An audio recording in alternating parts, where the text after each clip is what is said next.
আল্লাহ তাবারক তাআলা আমল দিয়েছেন আসবাবদের নিয়ে।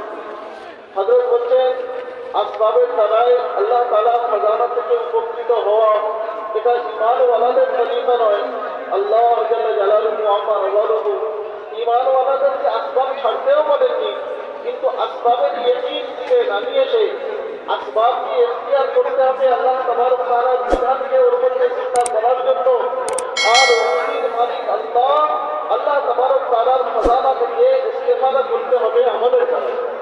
একজন সাহাবী রাদিয়াল্লাহু আনহু বাহরাইন যাওয়ার ইরাদা করেছেন তিজারত করার জন্য।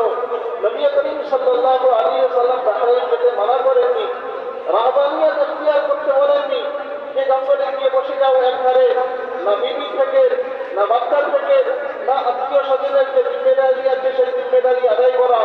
ইসলাম এটা শেখায় না, ইসলাম মুতাদিল দ্বীন। হযরত বলছেন যে নবী করিম সাল্লাল্লাহু আলাইহি ওয়াসাল্লাম তাকে বাহরাইনে যেতে বলেছেন, কিন্তু তার আগে তাকে আমাদের দিকে মুতাওয়াজ্জিহ করেছেন। আল্লাহ রাসূল বললেন বাহরাইনে যাচ্ছে যাও, কিন্তু 2 রাকাত নামাজ পড়ে নাও আল্লাহ তাবারক তাআলার খাজানা থেকে উপকৃত হওয়ার জন্য।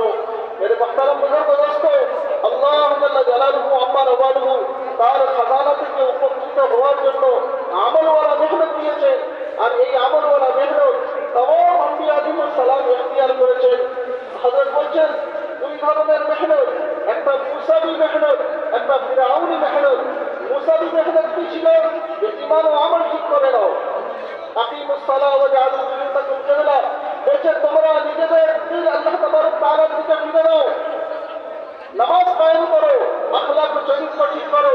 একদিকে হযরত মুসা আলাইহিস সালাতু ওয়াস সালাম বনি ইসরাঈলের উপরে মেহনত করছেন তাদের আমলকে সম্পূর্ণ করার জন্য, তাদের আমলকে পাক ও পবিত্র করার জন্য।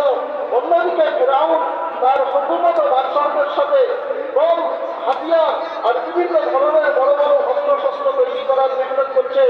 আল্লাহ জাল্লা জালালুহু আম্মা ওয়ালুহু আমলওয়ালাদেরকে কামিয়াব করে দেখিয়ে দেন, আর আকসারিয়াত ওয়ালাদেরকে আর ক্ষমতা এবং শক্তিওয়ালাদেরকে নাকাম করে দেখিয়েছেন।